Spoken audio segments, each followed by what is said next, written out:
देखिए लेकर आ गए वीडियो दीर्घ उत्तरी प्रश्नों का। कक्षा 10 यूपी बोर्ड की तैयारी 2023 की चल रही, जिसमें हमारे 4 लेक्चर हो चुके हैं। उसमें बहुविकल्पी प्रश्न, अति लघु उत्तरी प्रश्न, लघु उत्तरी प्रश्न, अब ये है दीर्घ उत्तरी प्रश्न का समामेलन। इसके बाद एक और वीडियो आएगा दीर्घ उत्तरी पर, फिर ये पूरी तरह से खत्म हो जाएगा। आप इन्हीं को पढ़कर जाइए, परीक्षा दीजिए बिना किसी टेंशन की। चलिए देखते हैं यहाँ पर, ये बहुत ही महत्वपूर्ण प्रश्न है। ये प्रश्न 2012 में आया था, 2014 में आया था, 2017 में आया था, 2020 में आया था, अब आएगा 2023 में। चलिए यहाँ पर हम क्या काम करते हैं, जब भी हमें अपरिमेय संख्या सिद्ध करनी होती है तो कहते हैं माना ए तथा बी दो अभाज्य संख्याएं हैं।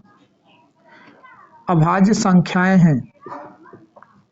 देखिए जो अभाज्य संख्याएं होती हैं उनको कोई भी संख्या एक के अलावा नहीं काट सकती, अर्थात उसमें से एक के अलावा कुछ भी कॉमन नहीं होता है। यानी ए और बी दो अभाज्य संख्याएं हैं, इसका मतलब कि इनमें से कुछ भी कॉमन नहीं होगा। तो कहेंगे 3 + 2 कड़ी में 5 एक परिमेय संख्या है जो 3 + 2 कड़ी में 5 बराबर a/b के। तो ऐसी दशा में हम कहेंगे 2 कड़ी में 5 बराबर a/b - 3। तो कड़ी में 5 बराबर 1/2 हो गया a/b - 3। अब जरा बताना कि इसमें से ये तो कॉमन आ गया, तो कॉमन अभी हम कह रहे थे कि ए और बी में से कुछ भी ना कॉमन आए। देखिए कॉमन हो गया, इसका मतलब ए और बी को काटता है 1/2। तो कड़ी में 5 एक परिमेय संख्या माने थे, संख्या है। यह हमारी पूर्व अवधारणा का विरोध करता है। अतः 3 + 2 कड़ी में 5 एक परिमेय संख्या है। ऐसे कर देते हैं। देखिए ये प्रश्न आया था, कितने आसानी से कम ही शब्दों में हमने इसको सॉल्व कर दिया। अब आगे देखते हैं अगले प्रश्न को। आगे हम अगले प्रश्न को देखते हैं।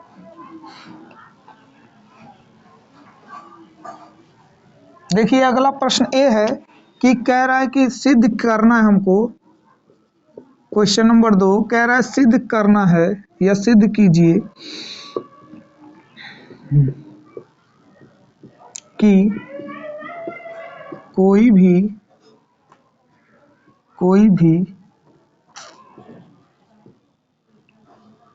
धनात्मक विषम पूर्णांक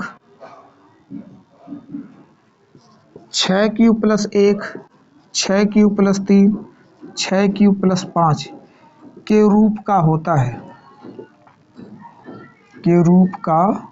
होता है। देखिए ऐसे प्रश्न जब भी आ जाएं, याद रखना माना वह धनात्मक विषम पूर्णांक ए है, ठीक, और भाजक बी है। तो बी बराबर, देखिए यहाँ पर जो रहेगा क्यू के साथ वही भाजक कहलाएगा। तो बी का मान हमें 6 मिल गया।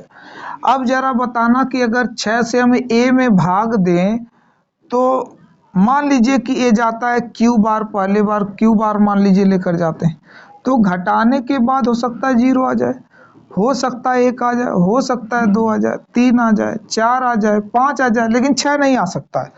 क्योंकि 6 से वो जब भी रहेगा तब कम रहेगा। रिमाइंडर जो शेषफल होता है इससे हमेशा कम रहता है। तो हमें ज़्यादा कुछ करने की ज़रूरत नहीं है। हमें एक पॉइंट हमेशा याद रखना है कि रिमाइंडर को हमेशा इससे कम लिखना है। तो देखिए रिमाइंडर जो है शेषफल जो है 6 से कम होगा, लेकिन 0 के बराबर है, 0 से बड़ा हो सकता है। अब इसके बाद क्या करेंगे, एल्गोरिथम नियम का प्रयोग करेंगे।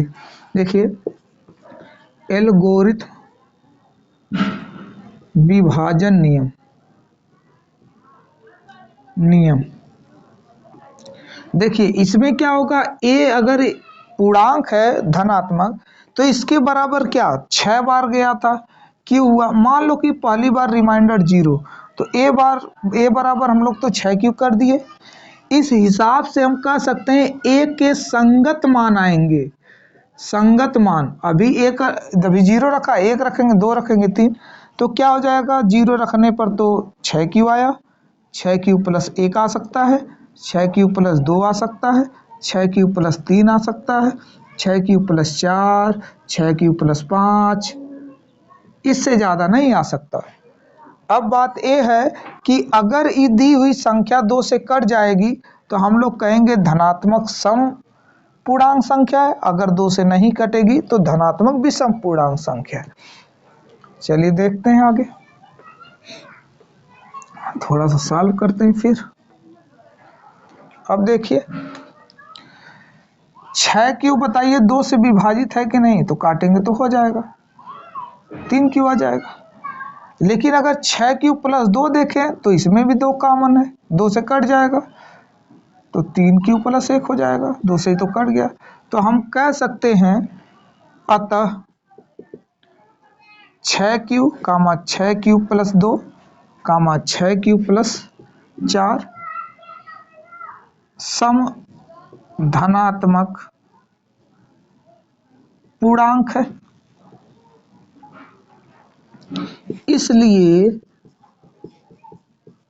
इसलिए 6 क्यू प्लस 1 जो बचा हुआ है, इसके अलावा ए वाला बचा है, ए वाला बचा है, ए वाला 6 क्यू प्लस 1 या 6 क्यू प्लस 3 या 6 क्यू प्लस 5 विषम धनात्मक पूर्णांक होगा। अब क्या लिखेंगे इसके बाद, अतः कोई भी धनात्मक विषम पूर्णांक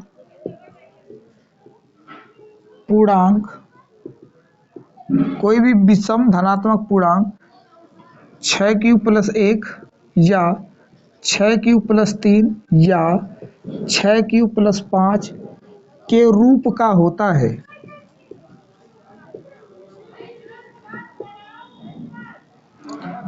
देखिए ऐसे प्रश्नों को हमने हल कर दिया कितनी आसानी से। देखते हैं आगे।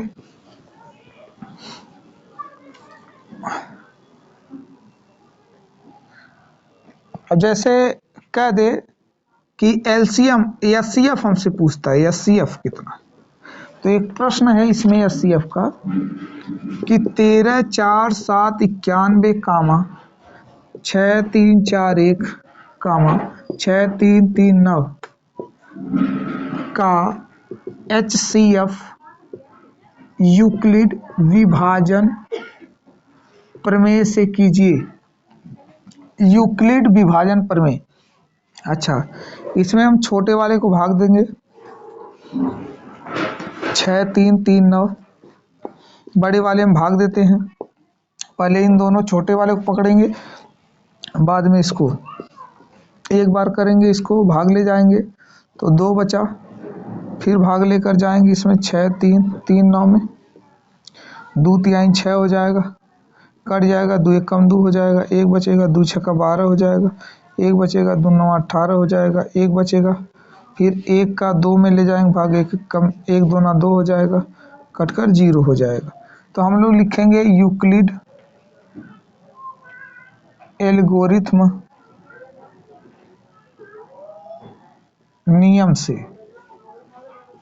तो क्या करेंगे, सबसे पहले बड़ा वाला जो यहाँ पर भाग दिए हैं उसको यहाँ पर लिख देंगे 63 41, तो कितने से भाग दे रहे हैं, 63 41 बराबर कितने से भाग दे रहे हैं, यहाँ पर देखिए 63 41 में भाग दे रहे हैं, 63 39 से 63 39 से भाग दिए हैं, कितनी बार गया है, एक बार गया है, कितना शेष आया है, 2। फिर देखो इसको लिख देते हैं 6 3 3 9 में। अब इससे किससे भाग दे रहे हैं, 2 से दे रहे हैं, तो कितनी बार गया है, 31 69 बार गया है। फिर प्लस कितना शेष बचा है, तो शेष देखिए यहाँ पर 1 बचा हुआ है। फिर किससे भाग देंगे, 2 में भाग देंगे, कितनी बार, 1 से भाग दे रहे हैं, कितनी बार गया, 2 बार गया, कितना शेष बचा, 0। अर्थात जहाँ 0 बच जाता है ए वाला है उसका एचसीएफ कहलाता है। तो एचसीएफ बराबर कितना हुआ, 1। लेकिन अभी एक और संख्या बची हुई है, उसको जरा देखते हैं। एक और बचा हुआ, तो ये जो एचसीएफ है इसी से भाग इसमें देते हैं, पुनः 13 4 7 9 1। किससे भाग देना था, 1 से, कितनी बार जाएगा, इतनी बार जाएगा, 7 91, कितना शेष बचेगा, 0। तो यहाँ पर भी इतनी आया, तो कहेंगे एचसीएफ बराबर इसमें भी आया है 1। तो यही हो गया आंसर इसका।